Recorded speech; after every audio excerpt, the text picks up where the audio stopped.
¿Tienen alguna pregunta o de repente, no sé, alguna opinión antes de empezar?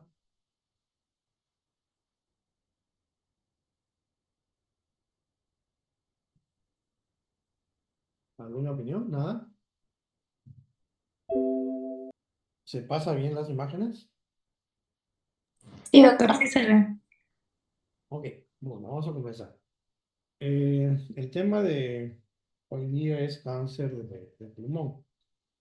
Como ustedes saben, el cáncer de pulmón es una entidad que al momento está o tiene una distribución mundial bastante grande, ¿no? El Perú no es capaz de tener una cantidad grande de pacientes con cáncer de pulmón. En el Perú, al igual que en otros países del mundo, una de las principales causas de cáncer en general es el cáncer de pulmón. Si hablamos de casos nuevos, esto puede variar, ¿no? Dependiendo de cada país, ¿no? Estados Unidos, que es un referente que tiene más estudios sobre cáncer, incluido cáncer de pulmón. La cantidad de casos nuevos, tanto en hombres como mujeres, cada año es importante. Estamos hablando de más de 100.000 casos en cada uno de los dos, hombres y mujeres, ¿no? Como pueden ver ahí, la cantidad entre un sexo y otro prácticamente es casi igual. Es decir, la cantidad de personas de sexo masculino y de sexo femenino se ha igualado en muchos de los países, ¿no? Incluyendo el Perú, ¿no? En el Perú más o menos el porcentaje es 48% de mujeres y 50% de varones. Entonces, la distribución ha variado mucho con el tiempo. Anteriormente, el porcentaje de cáncer de pulmón era más frecuentemente en personas varones. Esto ha cambiado a partir del año 1990 en adelante, se han ido moviendo un poco las cifras hasta a la actualidad que se está teniendo, digamos, con un porcentaje muy, muy parecido. Si hablamos de causas de muerte por pulmón, pues también hay bastante variación, pero de hecho, si comparamos, unas causas de muerte están dentro de las tres primeras. En el varón, una de las principales es pulmón, también es colon y próstata. En mujeres también cáncer de pulmón, cáncer de mama y cáncer de cervix, ¿no? Que estarían dentro de los cánceres que tienen una mayor prevalencia, ¿no? En relación a las muertes, bueno, ustedes saben de que en el Perú todavía no tenemos nosotros un buen control, una buena detección. El tratamiento se hace de los casos que llegan. Lamentablemente, la gran cantidad de casos son de diagnóstico tardío. Si comparamos, por ejemplo, países desarrollados como Japón, aún siendo países desarrollados y teniendo una evaluación preventiva, o sea, un cribaje con tomografía de tórax, la cantidad de pacientes, por ejemplo, que viven en Japón es de 58%, ya en estadios 3 o en estadios 4. En el Perú, aproximadamente el porcentaje varía entre 85% y 90% de los casos detectados de cáncer de pulmón en estadio 3 o en estadio 4. Ahora, ¿por qué es importante los estadiajes? Que lo vamos a ver más adelante.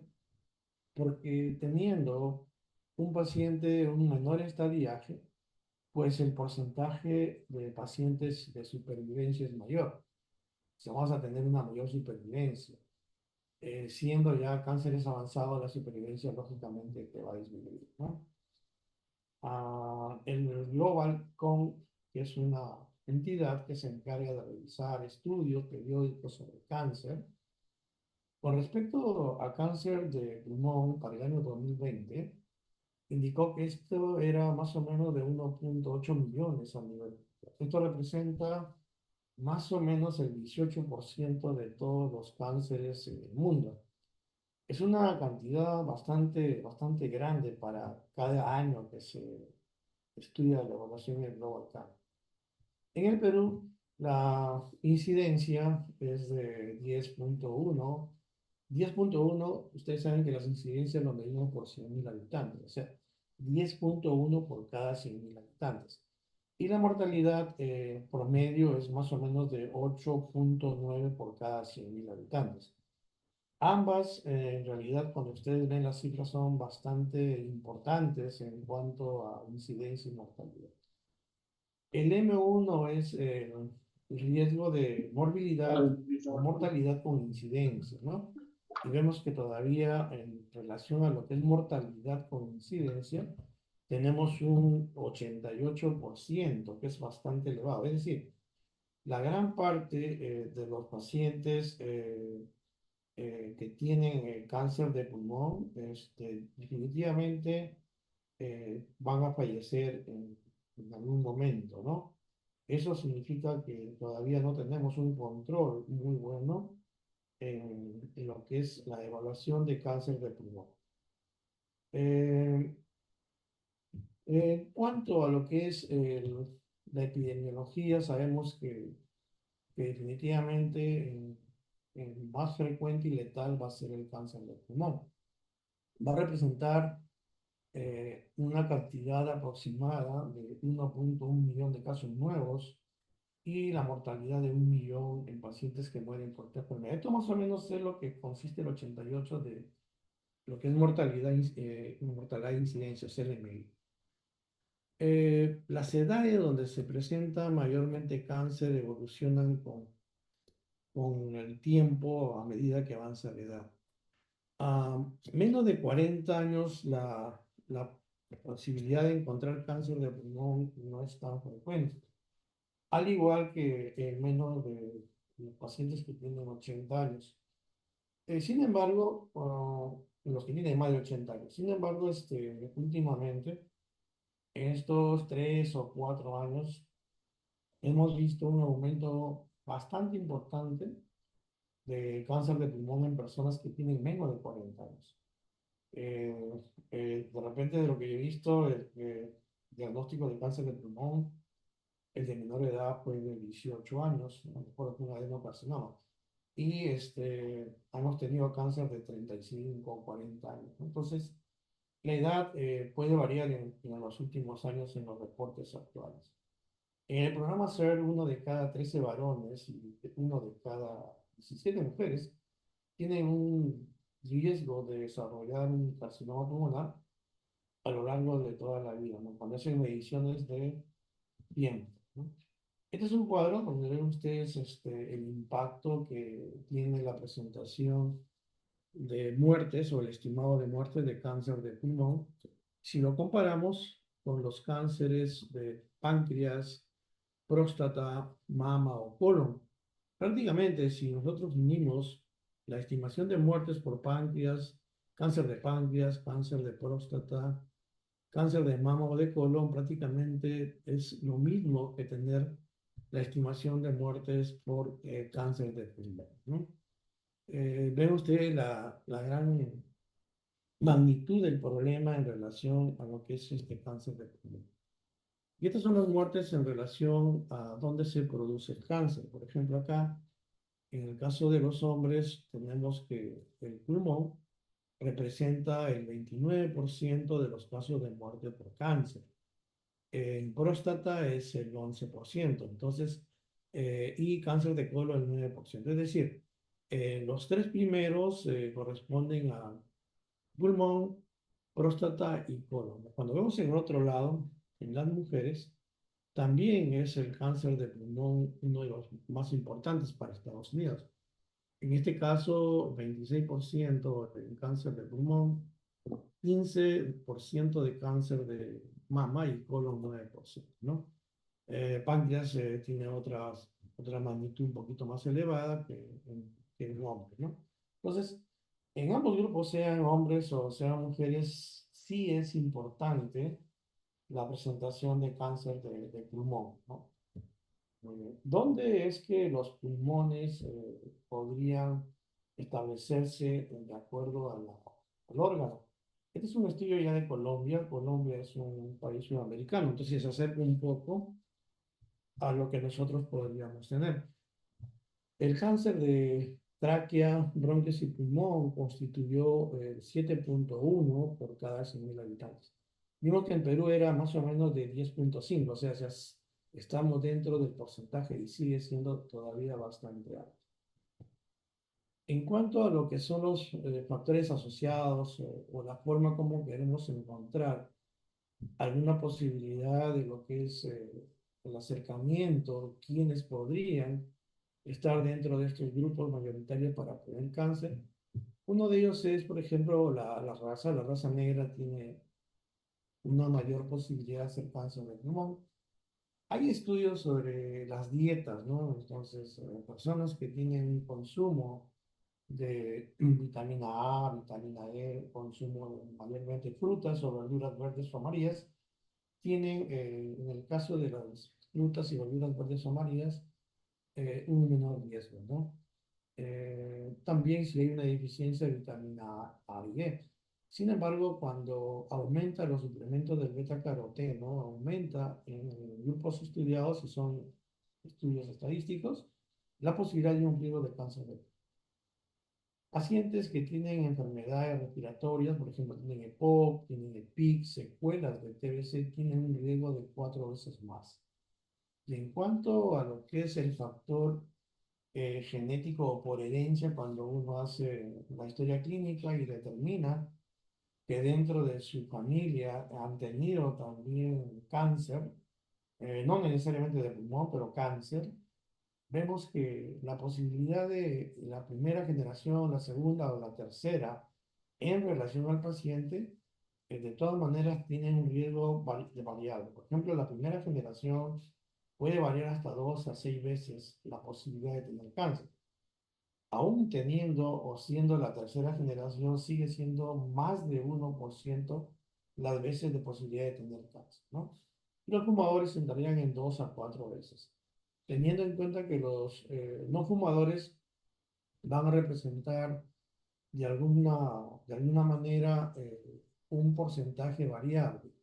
Si hablamos de países como Europa, en este caso, por ejemplo, Inglaterra, o Estados Unidos, o Canadá, pues el cigarro constituye largamente un factor predominante, casi el 85%. Podría variar. Pero en países como Latinoamérica, digamos que más o menos el 30-40% de los pacientes que presentan cáncer no fuman. Entonces hay otros factores de riesgo que están influyendo en la presentación de cáncer, ¿no? Y esto es lógico porque definitivamente nuestra cultura o nuestra forma de vida es muy diferente a la forma de vida de los países desarrollados, con la misma situación geográfica tenemos, la educación o las vivencias socioculturales, ¿no? Por ejemplo, en las partes andinas, definitivamente las personas que viven ahí van a tener siempre la combustión con material sólido, o sea, van a usar madera, van a utilizar leña, van a utilizar excremento de animales secos para cocinar. Esto es un factor también importante que todavía no ha sido estudiado en una mayor dimensión, pero para nuestro país sí constituye un papel importante, ¿no? Entonces, considerando que dentro de los estudios globales el humo del tabaco es el principal componente, al igual que el humo de la leña, pues se define que este tipo de factor, el humo, condiciona alteraciones moleculares que van a alterar la reparación de las células progenitoras, es decir, va a haber una lesión premaligna. Todos sabemos que en el equilibrio del crecimiento, el desarrollo y la apostosis de una célula, en cualquier organismo, pues intervienen varios factores que van a determinar el crecimiento y varios factores que van a equilibrar o van a determinar que la cantidad de células que está creciendo, pues muera para que exista un equilibrio. Por lo tanto, este equilibrio se va a romper cuando comienza a aparecer el cáncer.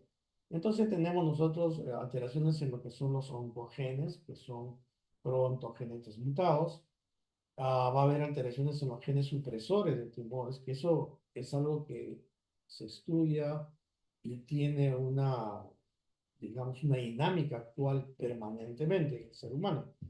Y el otro son los factores de crecimiento.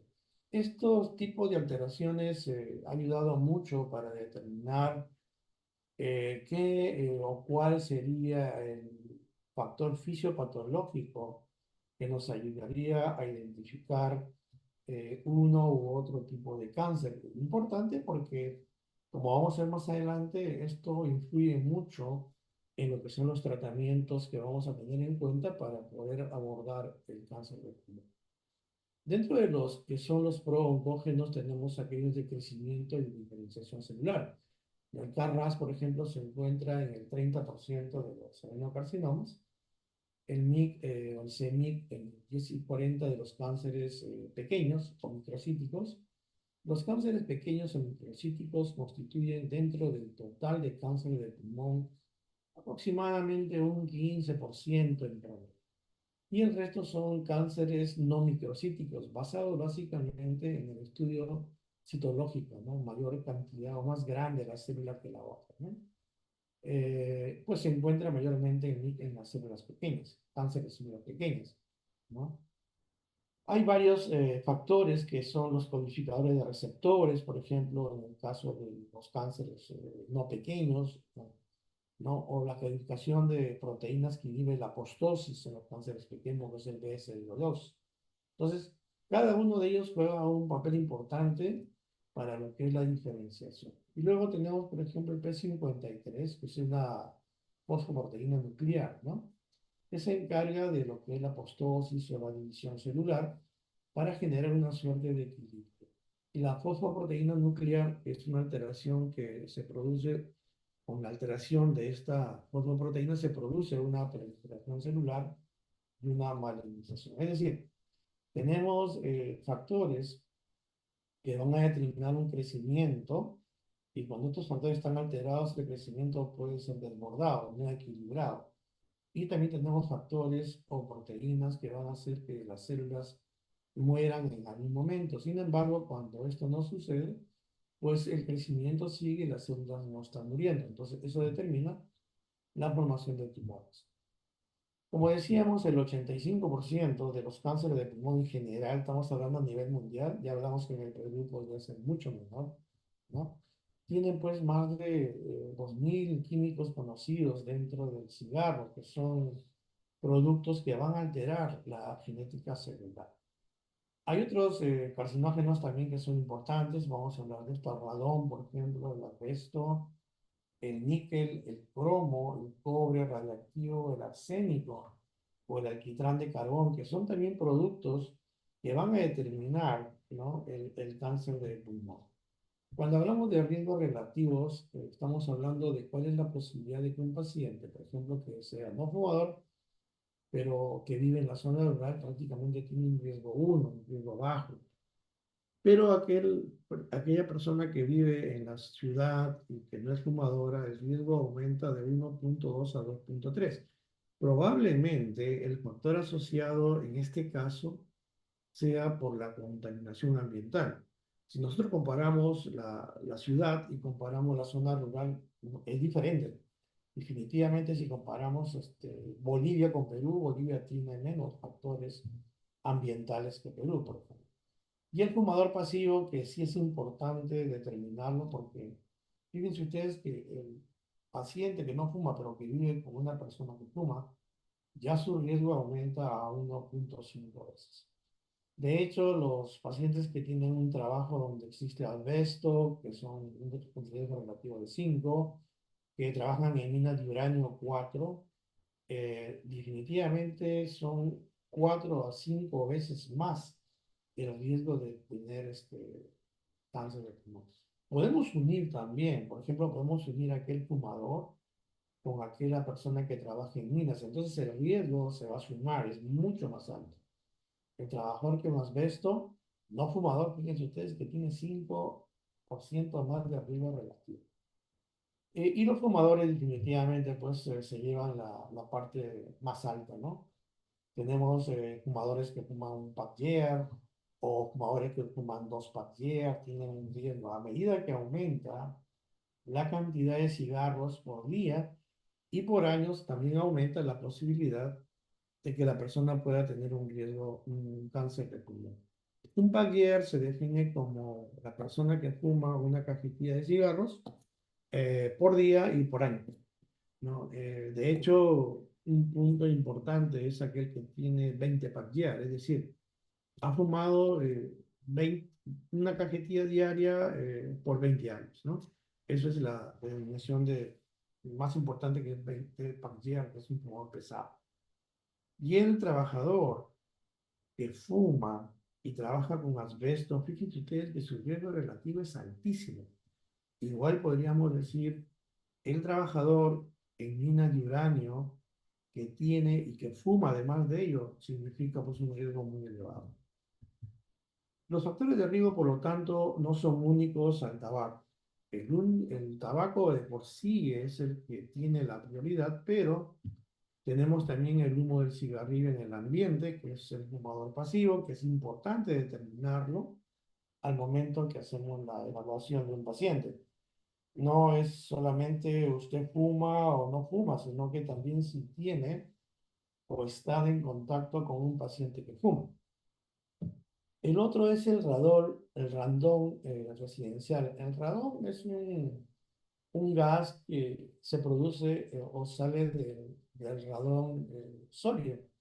Este radón es una parte importante de lo que son el uranio, ¿no? El uranio tiene el radón sólido y el radón, luego viene el radón gaseoso, ¿no? Y que es importante determinarlo. No hay estudios para poder diferenciar exactamente cuál es nuestro parámetro de radón a nivel de la ciudad o a nivel rural.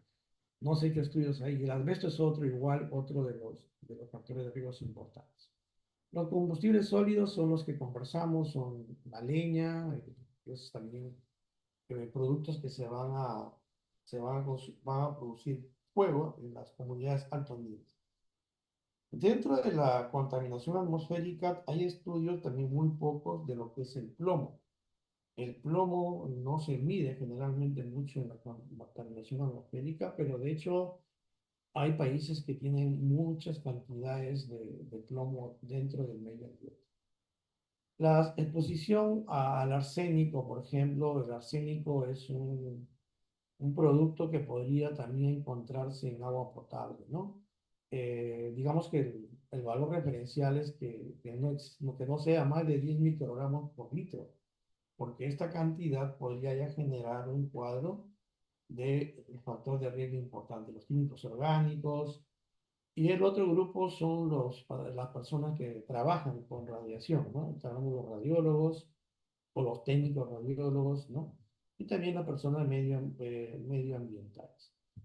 Hay estudios sobre lo que es la edad, básicamente en lo que es estadística, mayor edad, mayor posibilidad de cáncer, pero está determinado o está incluido dentro de lo que es la latencia.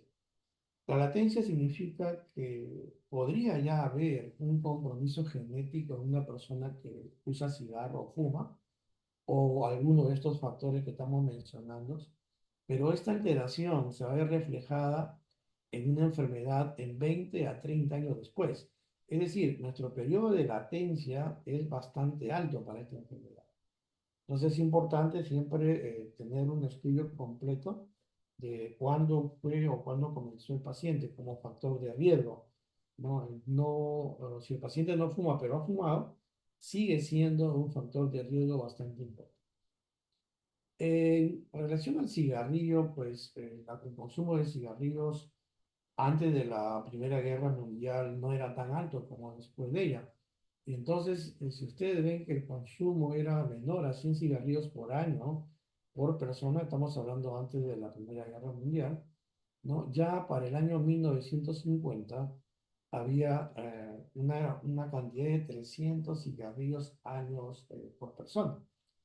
Para el año 1960, esto aumentó a 440 cigarrillos año persona. Pero fíjense, para el 2002 prácticamente fue algo muy, muy fuerte porque ya teníamos valores de 4 cigarrillos por día, ¿no?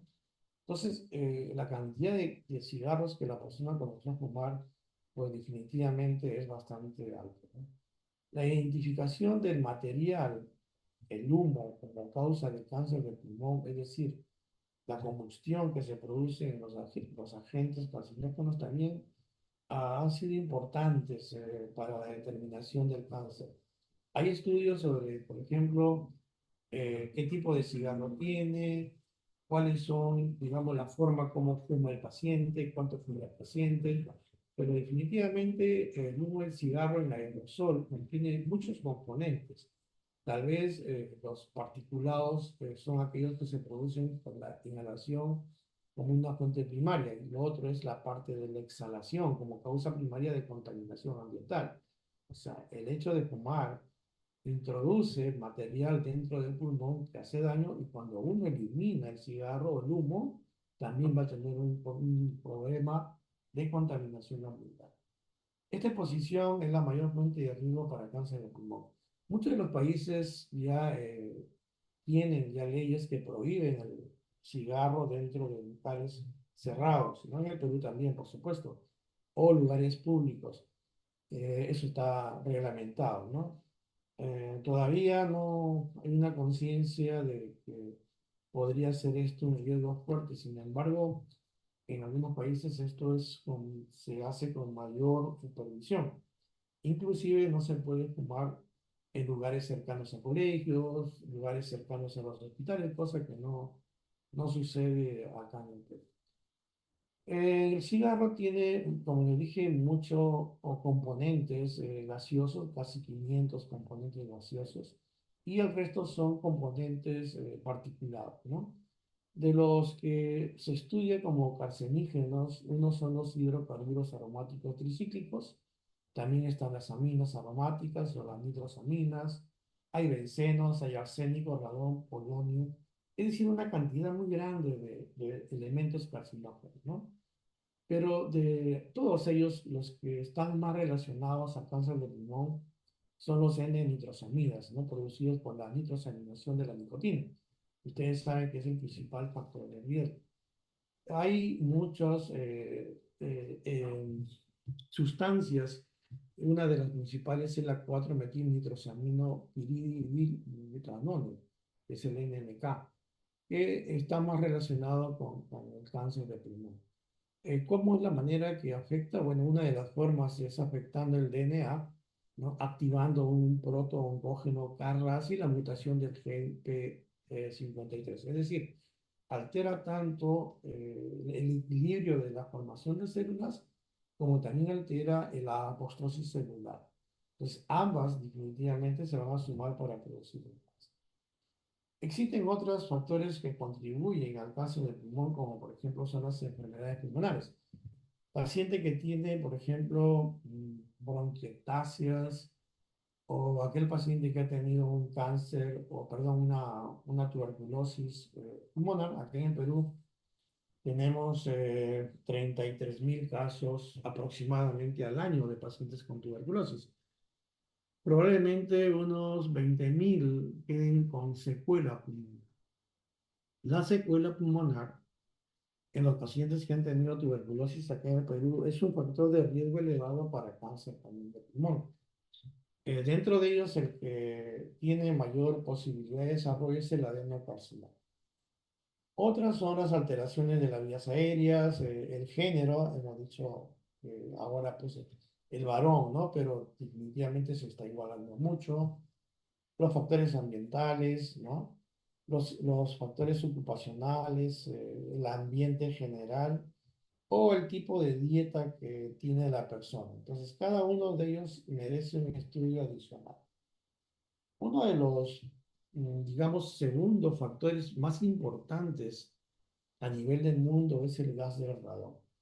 El gas del radón es interesante porque no tiene olor, no tiene sabor, no tiene color. Es decir, es muy fácil que una persona podría estar en contacto con el gas del radón y sin embargo no tener la posibilidad de saber.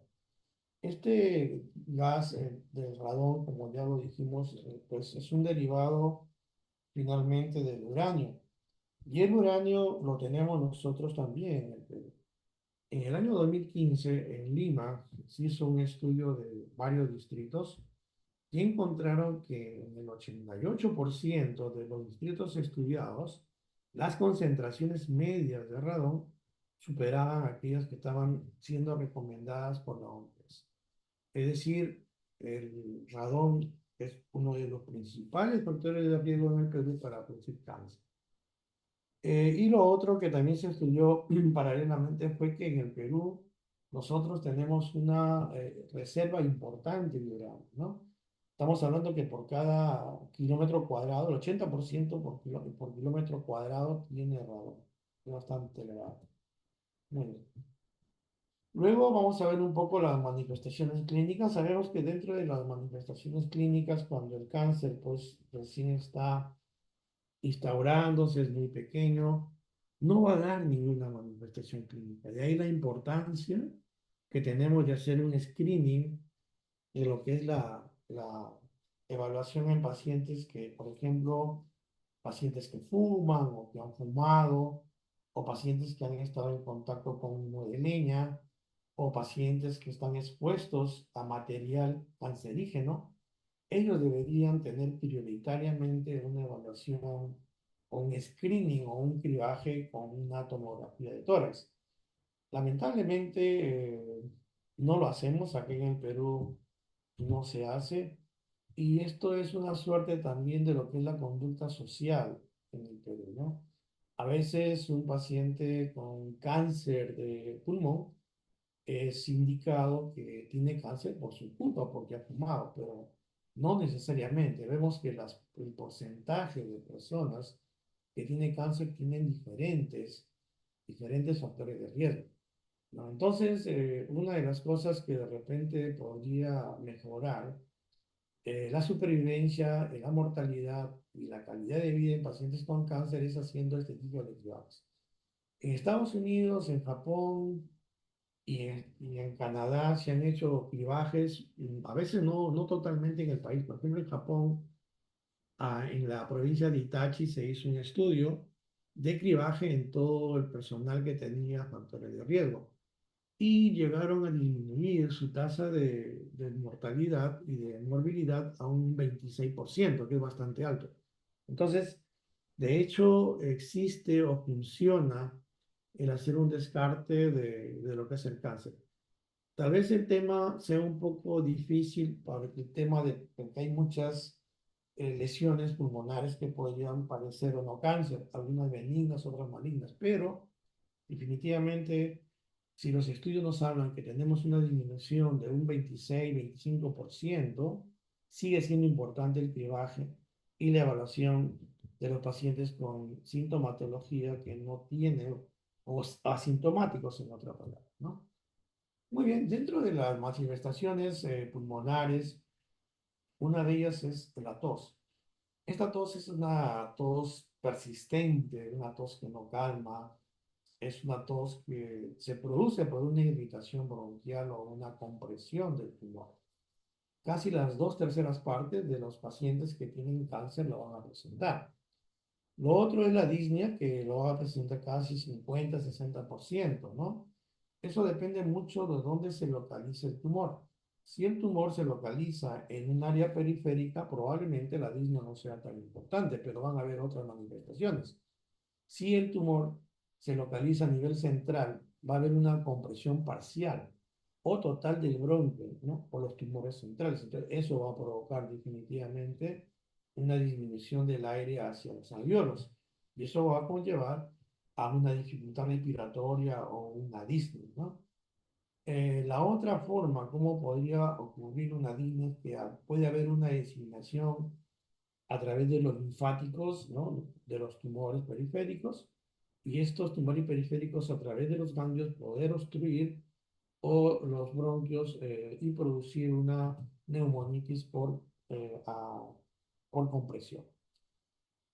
Otra manifestación clínica es el estridor cuando hay una obstrucción de un bronquio proximal de más de la mitad, más del 50%. La hemoptisis también lo podemos ver entre el 25 a 40% de los pacientes, ¿no? Sobre todo en aquellos tumores centrales que van a invadir el bronquio, van a producir una ruptura de vasos dentro del bronquio y el paciente, pues, va a tener hemoptisis franca, ¿no? Es decir, una alteración de los tejidos peritumorales.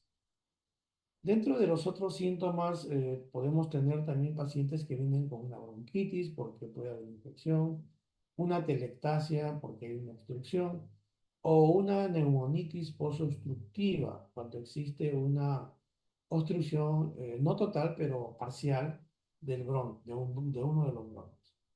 La tos, la expectoración, la fiebre cuando hay infección y un dolor crónico. Muchos de los pacientes a veces vienen con características de neumonía, tienen tos, tienen expectoración verde, tienen hemoptisis, tienen disnea, tienen dolor torácico, tienen fiebre y lógicamente que son a veces tumores que se han infectado. No se olviden que los tumores también pueden infectarse, pueden producir absceso, pueden producir cavitación. Entonces hay que tener en cuenta la forma, cómo se pueden presentar cada uno de ellos, ¿no? Eh, los abscesos pulmonares, que también lo vemos mucho en pacientes ya de edad, pues se producen por una neumonía posobstructiva. Esto hace de que cuando hay una infección secundaria, pues se convierte en un absceso y esto hace de que el paciente tenga un diagnóstico de un absceso, pero secundario, por ejemplo, a un cáncer de pulmón, ¿no? En cuanto a las manifestaciones no pulmonares, tenemos nosotros aquellas donde el tumor invade el órgano. Por ejemplo, pared torácica, puede invadir el diafragma, el corazón, el nervio frénico, el esófago o la vena cava superior. Cuando hay una invasión de la pared torácica, generalmente ocurre a aquellos que son más periféricos, pueden comprometer la pleura, ¿no? Ya saben que el dolor pleurítico es característico, o estructuras como pueden ser los músculos o los paquetes intercostales. Eso ya hablando de un compromiso mucho más profundo en costillas o músculos. Puede haber un dolor localizado o radicular si afecta el paquete intercostal. Y los dolores que pueden ocurrir pueden inclusive ser dolores que tienen una variabilidad en cuanto al hombro donde se produce el dolor. O sea, son dolores que se van a, un dolor que se va a provocar en otra parte del tórax. Cuando hay una invasión diafragmática, pues el paciente entra en disnea. No se olviden de que el músculo diafragmático es el diafragma, es el mayor músculo respiratorio que tenemos nosotros. Y ahí que cuando se ve afectado por una parálisis, por ejemplo, entonces va a haber disnea. Puede haber derrame pleural también, por supuesto. Hay otras estructuras que podrían afectarse como el frénico, con una parálisis diafragmática, hipo y disnea, con un dolor referido al hombro también. Cuando existe una lesión o un tumor en el tórax izquierdo, por lo que es anatomía, sabemos que es la zona del nervio laríngeo recurrente. Este nervio laríngeo recurrente, porque está comprimido el vago, ¿no? El vago se comprime a ese nivel, entonces va a producir una parálisis de cuerda vocal izquierda. Por lo tanto, el paciente puede venir con una disfonía o con una afonía que ha ido peorando y que no mejora con un tratamiento. El otro es el síndrome de la vena cava superior que se produce en más del 4% de los pacientes con compromiso directo de los ganglios linfáticos. Y cuando hay compromiso pericárdico, hay derrame pericárdico, hay disnea y también hay arritmia, ¿no? Dependiendo del volumen y del compromiso del pericardio que existe en ese momento. El compromiso esofágico es una invasión no tan frecuente, pero podría causar disfagia, ¿no? Sobre todo en aquellos tumores que se encuentran por debajo de la carina o aquellos tumores que han invadido los linfáticos en esa zona. Este es un cuadro donde vamos a ver acá las características clínicas y la base clínico-patológicas en cada uno de los pacientes, ¿no? Es como un resumen de lo que hemos hablado. Si un paciente, por ejemplo, tiene disfagia, o un cáncer de pulmón, pues es una invasión esofágica, ¿no? Si hay una parálisis diafragmática, es el compromiso del medio freno. Si hay un síndrome de Horner, hay una invasión de los ganglios linfáticos, ¿no? Y si hay un síndrome de vena cava superior, es porque ahí está comprometido la vena cava superior por el tumor, ¿no? Entonces, cada una de estas características tiene una base fisiopatológica. El otro grupo grande son los síndromes paraneoplásicos. En los síndromes paraneoplásicos son manifestaciones clínicas que se producen en los pacientes con cáncer, pero que no existe el cáncer o las células tumorales en ese lugar, a diferencia de las metástasis, donde la metástasis sí tiene las estructuras o el tumor en los lugares donde ha metastizado el cáncer. En cuanto a los síndromes paraneoplásicos, pueden haber manifestaciones generales. El paciente puede estar con pérdida del apetito, ha perdido peso, puede tener fiebre recurrente, puede haber síndromes endocrinos como por ejemplo el Cushing o secreción inadecuada de algunas hormonas, aumento del calcio, ginecomastia también. Dentro del grupo de los síndromes neurológicos, los más frecuentes son las neuropatías periféricas. Los síndromes hematológicos, el paciente tiene anemia o tiene policitemia, cualquiera de los dos, y puede también tener eosinofilia o trombocitosis. Puede haber problemas también con la coagulación, con el SIN-10, con una coagulación diseminada o síndrome de hipercoagulabilidad, endocarditis también trombótica, los músculos esqueléticos, acropaquia. La acropaquia es algo que frecuentemente lo vemos, es una osteopatía hipertrofeante, el síndrome cutáneo como la hipertricosis o la acroterosis, que es la enfermedad de base, o prurito urticario.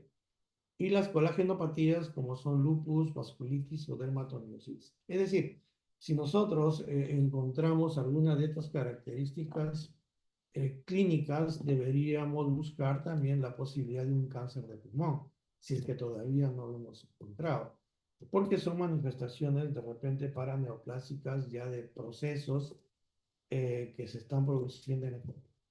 En el caso de los paraneoplásicos, el 2% de las personas lo van a presentar. La osteopatía hipertrófica es algo que ustedes seguramente lo han visto más frecuentemente. Es una periostitis proliferativa de los huesos largos que progresa con compromiso de metacarpo y de metatarso, ¿no? Acá tienen ustedes una imagen de un hipocratismo digital. Ven ustedes la forma de los dedos. En 1961, Rice y Rotland establecieron de repente por ahí, para que sea mucho más objetivo, un índice donde el diámetro del cociente del diámetro de la falange, ¿no? De la falange distal con el diámetro interfalángico era mayor a 1.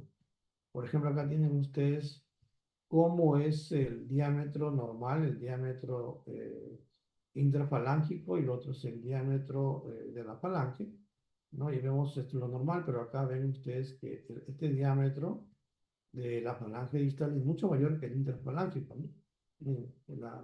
Este es normal, y acá vemos cómo la alteración del diámetro falángico distal es mucho mayor en el paciente que tiene hipocratismo digital.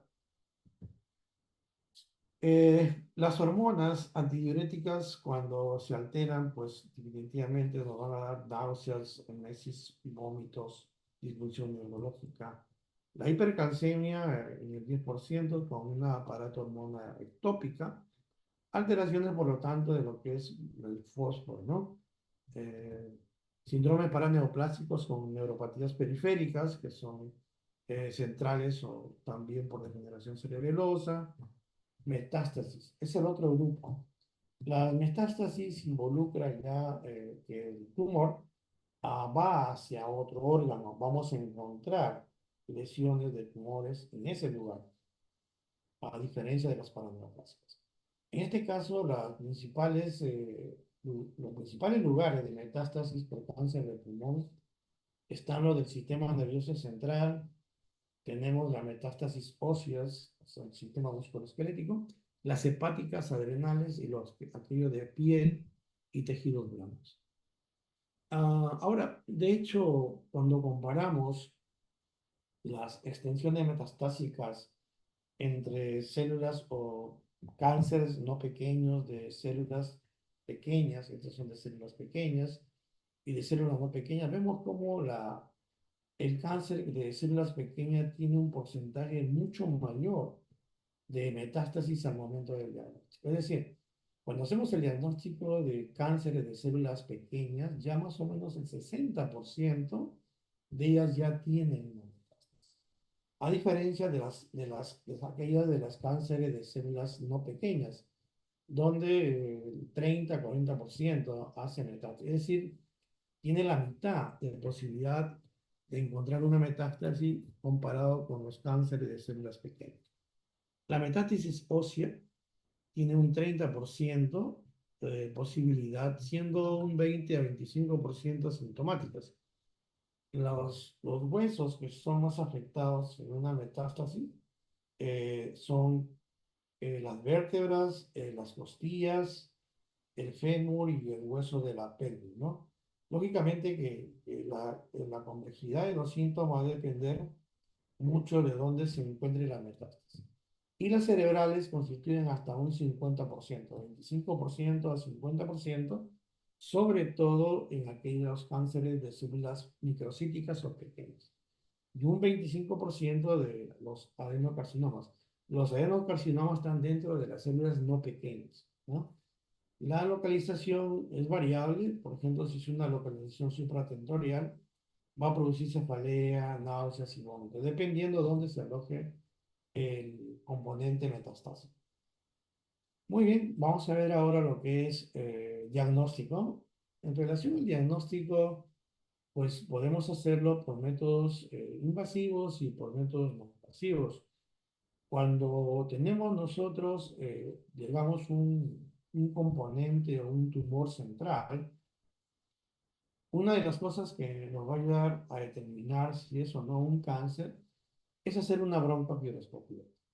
La broncoaspiroscopía es un método que no es difícil, es un método invasivo, pero no es complicado, que podemos hacerlo en el paciente estando, bueno, sin, sin perder su conexión, solamente son con medicamentos que vamos a anestesiar oralmente, ¿no? Entonces entramos y generalmente lo utilizamos para hacer un lavado o hacer una biopsia a nivel de lo que son los tumores, sobre todo en aquellos tumores que tienen pues una invasión a nivel del bronquio o aquellos tumores que están produciendo una obstrucción en el bronquio. Si producen una obstrucción, podemos hacer una biopsia transbronquial y si el tumor está dentro del bronquio, hacemos una biopsia transbronquial. Tal vez una de las limitaciones sea el tamaño de la muestra. Son muestras pequeñas, como ustedes comprenderán, para poder llevarlas con formol y hacer el estudio anatomopatológico. Cuando tenemos un cáncer con una masa periférica, pues a través de una tomografía nosotros podemos, ecografía también, a través de una aguja de Trucut, hacer una biopsia transbronquial. Acá en esta imagen de la derecha se ve cómo a través de una imagen tomográfica con el procedimiento con el paciente, se ve cómo puede ingresar la aguja y llegar a la zona del tumor. Al momento de llegar a la zona del tumor, yo puedo sacar una muestra. Esta muestra es relativamente un poco mayor que la muestra que puedo obtener de una broncoaspiroscopía, pero si se dan cuenta solamente puedo hacer en aquellos tumores que son periféricos. No lo puedo hacer en los tumores que son centrales. Entonces, cada una de ellas tiene una indicación. Esto también, por supuesto, es un procedimiento invasivo. Si tengo la posibilidad de hacer una evaluación y de repente quisiera operar a la lesión, si es posible, o hacer un diagnóstico donde han fallado otras posibilidades, sobre todo los periféricos, puedo hacer una toracoscopía. La toracoscopía es un examen, digamos, donde se introduce aire, el pulmón se va a colapsar un poco, introduzco pinzas, introduzco un lente, donde puedo yo sacar y puedo ver dónde está la lesión.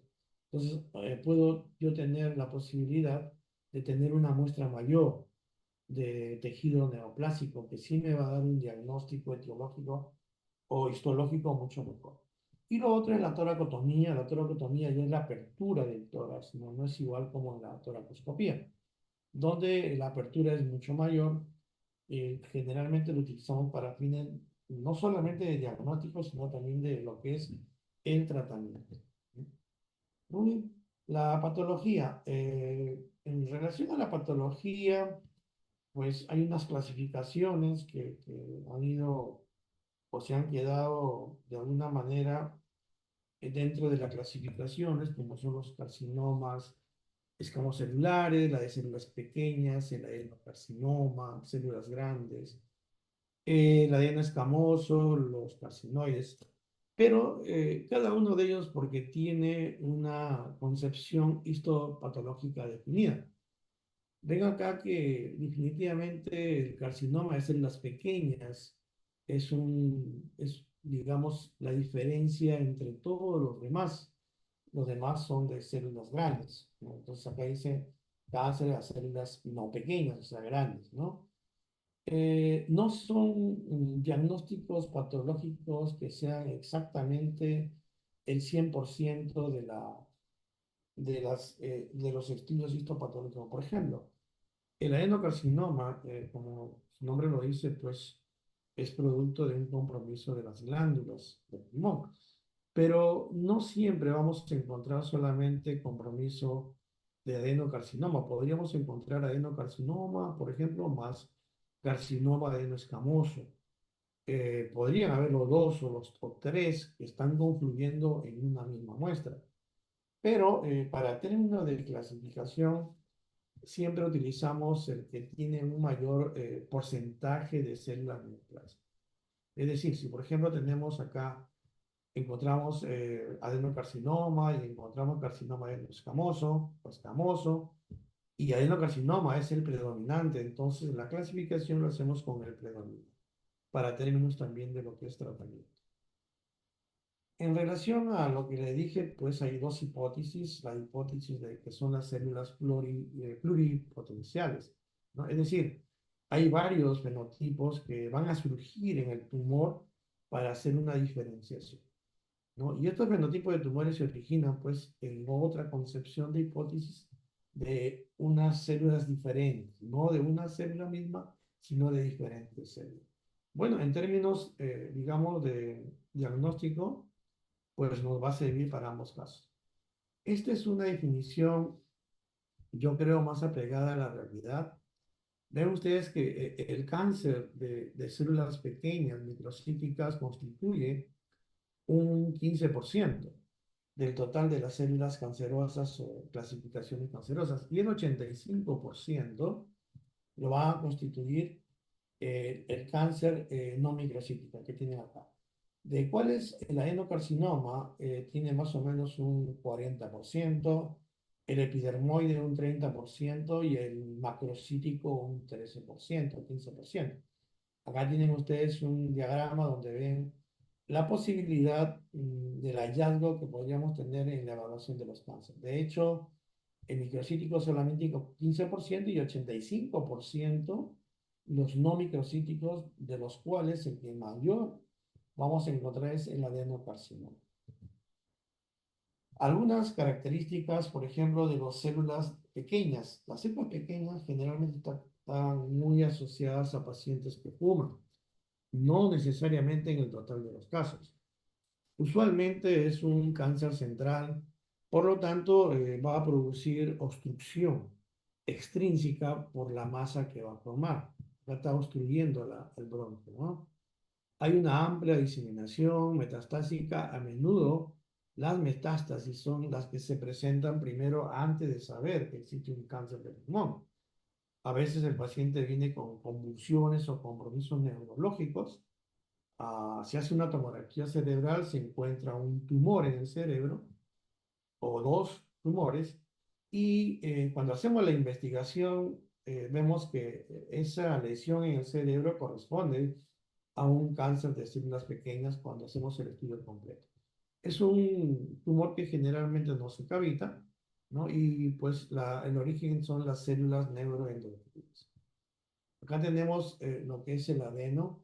El adenocarcinoma generalmente es más frecuente en mujeres, usualmente es periférico, no es que todos sean, pero usualmente es periférico. Generalmente puede ser como un nódulo solitario, generalmente se forma en cicatrices pulmonares y no tiene una asociación frecuente con síndromes paraneoplásicos, ¿no? Podemos encontrarlo al inicio como un nódulo pulmonar solitario. Hay diferenciaciones también dentro del adenocarcinoma por el tipo de célula, puede ser acinar, sólido, bronquiolo-alveolar, incluye adenos carcinomas papilares, ¿no? Tal vez el bronquiolo-alveolar es uno de los que se confunde mucho con lo que es la tuberculosis miliar, ¿no? Por la forma como se presenta en el pulmón. Sin embargo, cuando uno revisa muchas placas de adenocarcinoma bronquiolo-alveolar, hay varias diferencias con la tuberculosis miliar que se presenta también. El bronquiolo alveolar o el carcinoma bronquiolo alveolar tiene origen en los bronquios, citología está bien diferenciada, el crecimiento a lo largo de los septos alveolares intactos, ¿no? Y es necesario excluir pues una metástasis también. El adeno escamoso es muy relacionado con las personas que fuman, ¿no? Porque su origen pues está en el epitelio bronquial. Usualmente es central, no puede cavitarse en algún momento, produce obstrucción endobronquial, que es una de las características principales. Y aquellos de carcinomas de células grandes también son periféricos, pueden cavitarse, tienen mayor tendencia a hacer metástasis que la adenocarcinoma. Para hacer nosotros el estudio de cáncer de pulmón, tenemos la posibilidad de hacer un estadiaje, ¿no? El estadiaje fue desarrollado ya desde hace muchos años atrás. Para el año 1943 ya Pierre Denoise desarrolló un sistema del TNM, ¿no? Estos sistemas de evaluación del tumor, evaluación del ganglio, evaluación de la metástasis, fueron desarrollándose paulatinamente, ¿no? Se propusieron varios estudios dependiendo de los años. La OMS registró los nuevos aportes en el año 1953. En el año 1960 se clasificaron 23 sitios diferentes. Para el 78 ya lo que es el Comité del Cáncer publicó una tabla más o menos como la tenemos actualmente. Y en la quinta edición, que fue publicada en el 97, es un estudio bastante interesante de muchos números de cáncer de pulmón. Se evaluó el impacto del pronóstico con el TNM. Entonces, esto fue hecho en pacientes postoperatorios. Son casi 3.000 pacientes que fueron evaluados para conocer cuál era el impacto de la evaluación por el estadio. Entonces, cuando evaluamos, por ejemplo, el tumor, lo podemos hacer a través de la historia clínica, lo podemos hacer a través de los rayos X, de la tomografía y de la resonancia magnética. ¿Por qué es importante el tumor? Porque el tumor va a depender mucho del tamaño, de la localización, si ha invadido o no diversas estructuras como por ejemplo la carina, el bronquio proximal, el bronquio distal. Pues cada una de ellas nos da un porcentaje de posibilidades más adelante, ¿no? Y si por ejemplo el tumor ha hecho o no ha hecho ya derrame pleural, es otra de las características que podrían producirse. Entonces el estudio lo podemos hacer con rayos X y lo podemos hacer también con una tomografía. La mayoría de ellos lo hacemos ahora con una tomografía que nos permite ver más exactamente el tumor. El otro es, lo que vamos a estudiar son los ganglios, o sea, el factor N, que es ganglio. Entonces, el factor ganglio, digamos que lo que es el estudio de la radiografía, es un poco difícil que nos pueda dar datos de que si tenemos algún compromiso de los ganglios linfáticos. Por lo tanto, la sensibilidad es muy baja, ¿no? Si a esto vemos con la tomografía nos da una sensibilidad de 77 hasta 86%, dependiendo del equipo. Como vemos, tampoco tenemos una posibilidad mayor que el 76-86%. La resonancia magnética en tórax, pues, juega un papel muy similar a la tomografía. Tal vez nos ayuda mucho en lo que son los ganglios de la ventana, de los ganglios ciliares y de la ventana aortopulmonar, que nos podría ayudar. Pero no se olviden que también para eso necesitamos contraste y hay muchos pacientes que tienen alergia al contraste. Si utilizamos el PET, que son los exámenes de protones, vamos a ver que la posibilidad aumenta hasta un 80% y la especificidad a un 90%. Sin embargo, cuando hacemos el estudio con el PET, podemos identificar estaciones ganglionares, ¿no? Pero no lo podemos hacer o determinar ganglios de manera individual.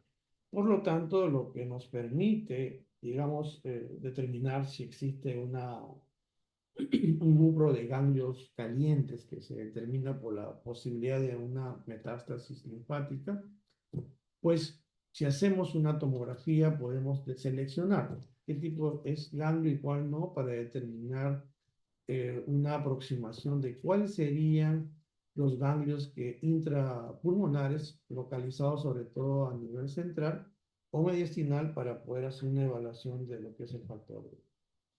Muy bien. Este de acá es un PET, ¿no? Ven ustedes el barrido como es y luego la tomografía.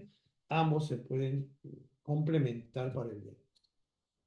Dentro de los factores ya invasivos para ganglios, podemos hacer una aspiración de los ganglios a través de agujas, ¿no? Agujas transbronquiales, y obtener una muestra de estadiaje, ¿no? Podemos hacerlo a través de una transbronquial o transtorácica, dependiendo de dónde o cuál ganglio queramos estudiar. Y otro es hacer una ecoendoscopía, ¿no? Valorando las diferentes estaciones ganglionares que tengamos en el tórax. Y luego viene el otro factor, que es el factor M, que es la metástasis. Entonces, para eso nos podemos valer de la ecografía, que es muy buena en la parte, por ejemplo, abdominal, la gamografía ósea, que es para el sistema, digamos, esquelético, y la resonancia cerebral, que es importante para determinar si hay metástasis a nivel cerebral. Acá tienen ustedes una imagen, ¿no? De lo que es una gamografía ósea, ¿no? Para determinar si hay metástasis en un lugar, unas tomografías y un PET también, ¿no? Entonces, una vez que hemos determinado cuál es el hallazgo del tumor, el hallazgo de los ganglios o de la metástasis, podemos establecer una tabla donde, por ejemplo, el tamaño del tumor podemos dividirlo en T0 si no hay evidencia de tumor primario, T1 si el tumor es igual o menor a 3 centímetros de diámetro mayor, rodeado por supuesto de pulmón o pleura visceral, ¿no? Y en T1 tenemos nosotros una división de T1A, T1B. El T1A es el tumor menor o igual a 2 centímetros de diámetro y el tumor T1B es de mayor de 2 centímetros pero menor o igual a 3, que es la característica del T1. En el T2 el tamaño es mayor de 3 pero menor de 7, menor o igual de 7, ¿no? Entonces, esto también se relaciona si ha invadido o no el bronquio principal. Y si no ha invadido, tiene que ser a más de 2 centímetros, igual o más de 2 centímetros de la carina principal, ¿no? También están incluidos aquellos que invaden la pleura visceral y pueden estar asociados con atelectasia. También hay una división de T2A si el tumor es de 3 a 5 y T2B si el tumor es de 5 a 7 o menos de 7.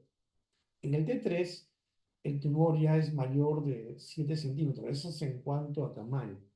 O puede que el tumor no tenga ese tamaño, puede tener cualquier tamaño, pero si ya invade la pared torácica, lo que es el diafragma, el diafrénico, el pericardio, la pleura, la invasión al bronco principal, menos de 2 centímetros a la carina, o una atelectasia obstructiva de todo el pulmón, Entonces ya en ese caso el T sería un T3. No se olviden T3 a invasiones a estructuras conocidas.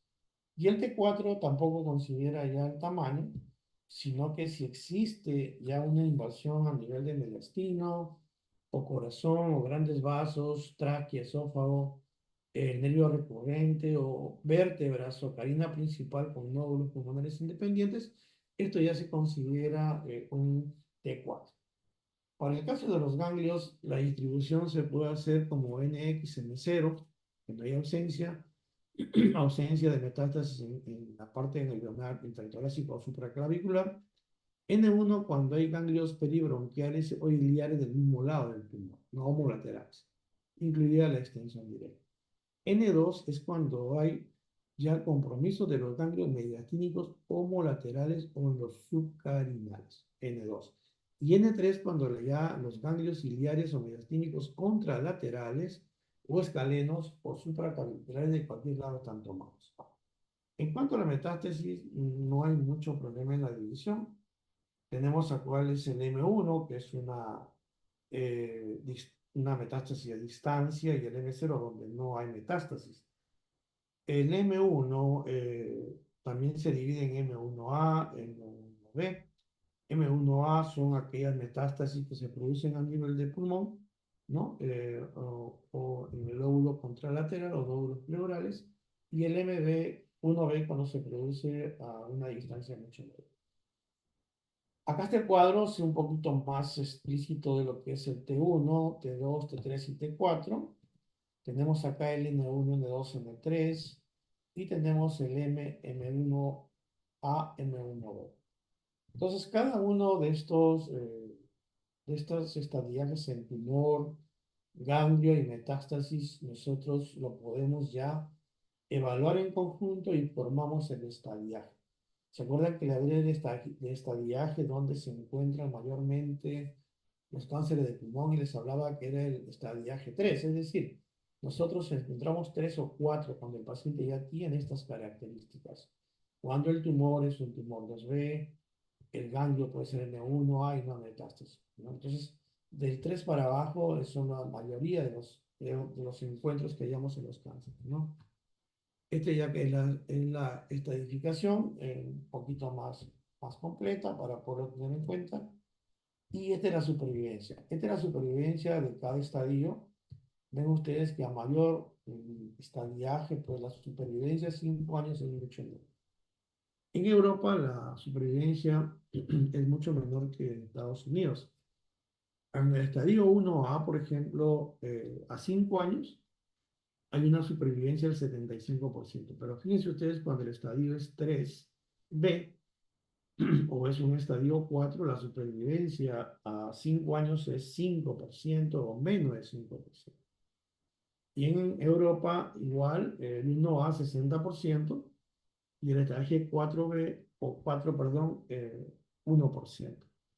Vemos que acá que es importante, por lo tanto, determinar o encontrar a un paciente que tenga un estadiaje en 1A o 1B o por lo menos 2A, 2B, donde la posibilidad es bastante importante. Estamos hablando de una supervivencia del 40%.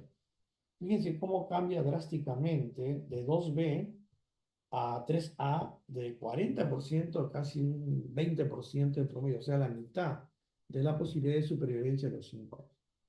Esta es la misma tabla, pues una supervivencia del carcinoma de no células pequeñas, ¿no? Una clasificación para lo que es la parte clínica.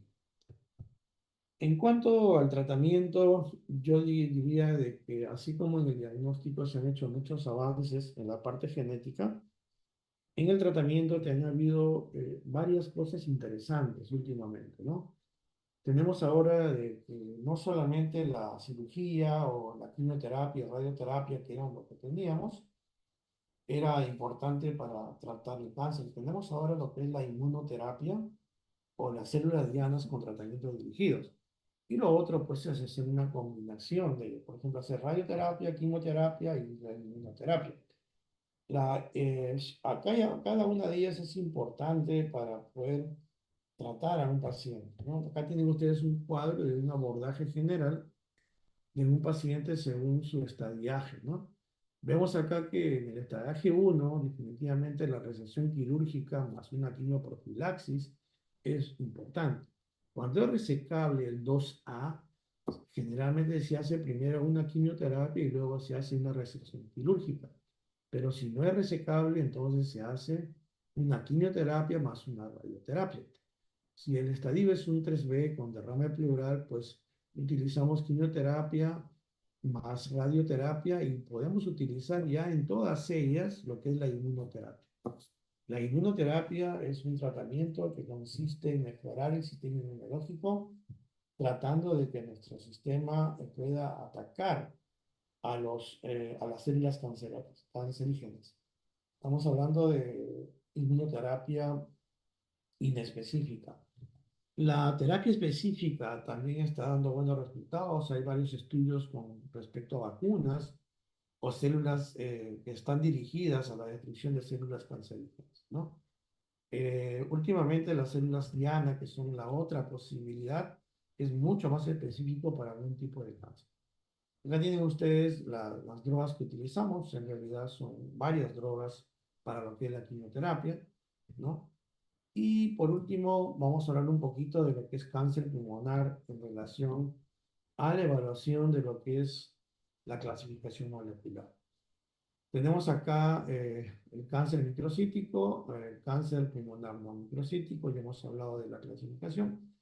Y acá tenemos los genes que podrían estar involucrados dentro del abordaje de estudio de un tipo de cáncer. Esto hace de que, por ejemplo, si un cáncer tiene mutación de lo que es el receptor del factor de crecimiento epidérmico, que es más común en los fumadores, y en el 40% de adenocarcinomas, pues si existe, digamos, una alteración o una mutación en este gen, se recomienda un tratamiento a base de inhibidores de la tirosina, que están asociados a lo que es el receptor del factor de crecimiento epidérmico, ¿no?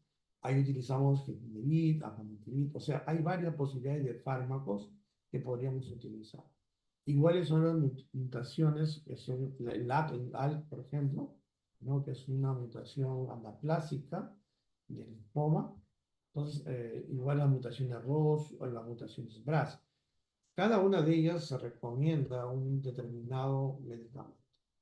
Y hablar un poquito sobre lo que es los nódulos pulmonares. Como vemos acá, no todo nódulo pulmonar es un nódulo maligno y vamos a tener que ver algunas características de los nódulos que son malignos y aquellos nódulos que son malignos, que son importantes de tener.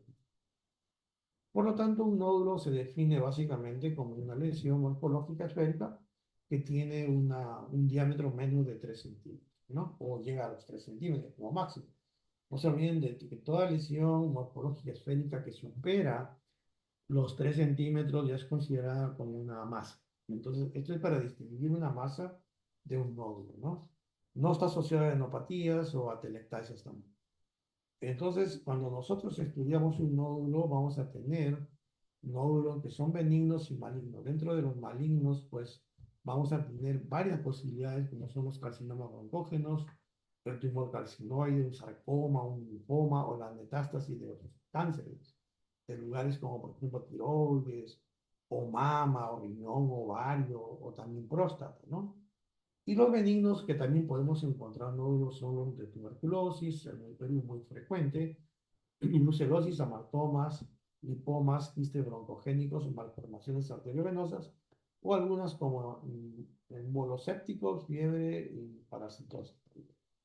Entonces, cuando nosotros queremos distinguir un benigno de un maligno, pues podemos recurrir a algunas características. El benigno es más frecuente en personas que tienen menos de 35 años. Y más de 35 años hay que buscar la posibilidad que sea maligno.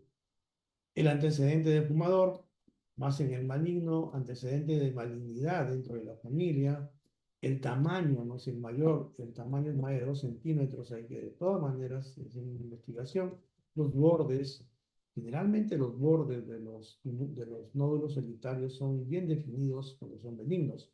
Cuando tienen espícula o están umbilicados o tienen una corona radiata, generalmente son malignos.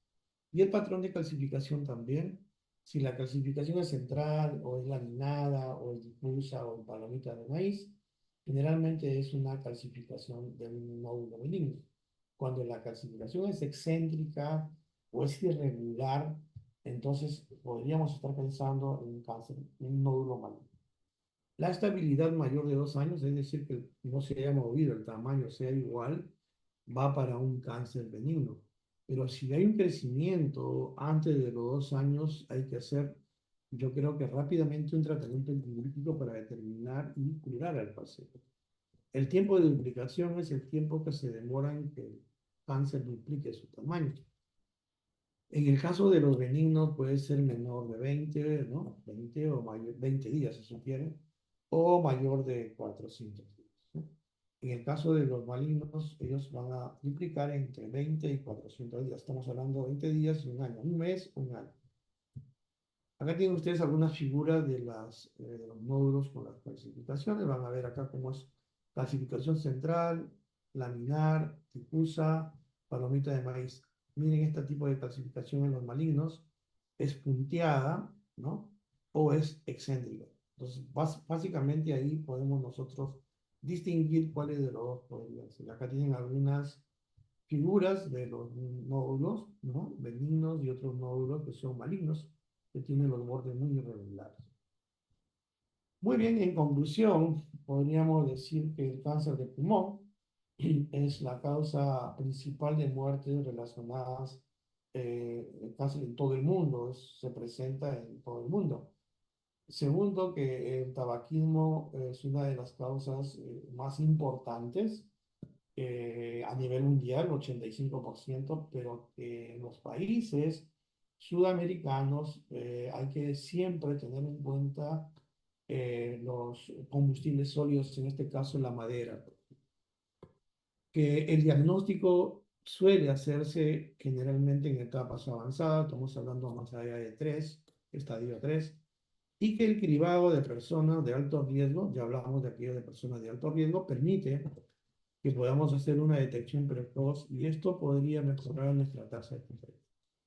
La prevención primaria, es decir, controlar el tabaco, que es complicado porque las empresas tabaqueras pues ganan mucho dinero con lo que es el cigarro y como la enfermedad no se presenta en el momento que fuman, sino 20 o 30 años después, pues muchas veces las personas no toman en cuenta este periodo de latencia.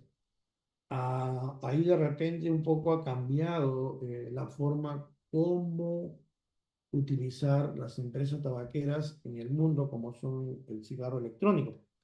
El cigarro electrónico, si bien es cierto, todavía no tenemos un estudio grande que nos diga que pueda tener también una conexión directa con el cáncer. Definitivamente, por lo que tiene dentro de lo que son la producción de vapor, ¿no? Como es la glicerina o otros productos que se producen cuando existe el vapeo, hay mucha posibilidad de que también esto sea maligno. Hay mareos también, problemas neurológicos en el vapeo. Pero hay que tener en cuenta que tanto el cigarro que nosotros conocemos como el cigarro electrónico son componentes que no deberían tenerse porque producen enfermedades. La prevención, y por lo tanto, del tabaco y la reducción de las exposiciones ambientales y el estudio de lo que es el radón, el plomo o de repente también el estudio del arsénico en aguas potables, ¿no? Va a determinar una prevención primaria para reducir la incidencia del cáncer y de esta manera poder mejorar, disminuir los números de cáncer y salvar muchas. Bueno, muchas gracias. ¿Hay alguna pregunta?